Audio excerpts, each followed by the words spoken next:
Well, a very good afternoon to you and, of course, to our SABC viewers. Indeed, just a day after the by-elections, the IEC making that all-important announcement, appointing the former Deputy Chief Justice, Dikgang Moseneke, to lead a process to review whether the current conditions are conducive or not to hold free and fair elections later on this year. And, of course, this is the first of its kind announcement since the dawn of democracy. But to talk to us more about this, we are joined by the Chief Electoral Officer of the IEC, Mr. Sai Mamabolo.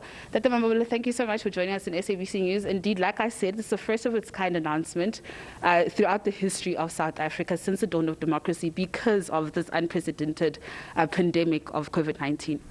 Yes, indeed. We have a constitutional duty to ensure that we hold election as within the time frames that are prescribed. But at the same time, we also have a constitutional duty to ensure that the elections are free and fair. So this it's an endeavor to assess all the circumstances that have a bearing on the freeness or otherwise of an election. So it's an important exercise.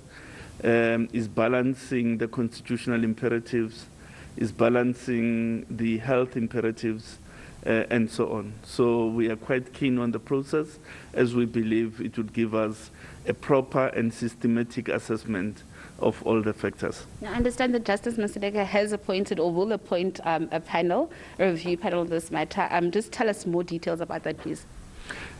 No, the justice will constitute the panel himself. There is no expectation that there'll be other people assisting him.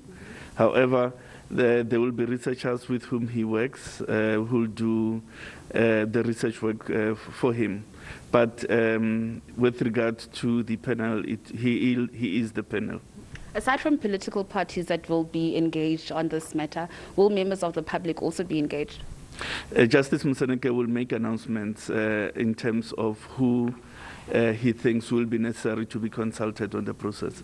But as it stands, like you said in your press briefing, the IEC is ready to hold the local government elections come the 27th of October.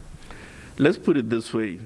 In terms of the technical preparations for the elections, i.e. the printing of ballot papers, the procurement of voting stations, the recruitment of staff and their training, those things we will be in a position to deliver in terms of the constitutional timeframes. What is uncertain is the behavior of the pandemic. We can't predict it. We don't know what aversion it creates in people's minds about participating in the electoral process. Those are matters that we're asking Justice Moseneke to look at and provide a report which balances all the factors that are attended to that question. And let's just say, for the purpose of the viewers, if the IEC is not able to hold the elections because of COVID-19, because the numbers are uncontrollable, what processes need to then take place? In that circumstance, if people are dying, the rates of infections are high, and so on, obviously we can't create a situation where we perpetuate a health crisis.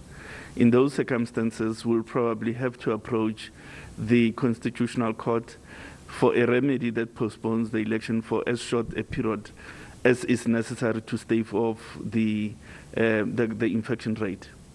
And then yesterday were the by-elections. Is the IEC satisfied with how everything went? Voting stations opened on time, closed on time. Everything went out smoothly. Certainly, yesterday we had a very good day. Both in terms of our operational efficiency, our logistical efficiency, and so on. But I think political parties themselves behaved in a manner that is consistent with the conduct of a good by-election. So we want to thank all the party agents for making yesterday such a good and beautiful electoral day.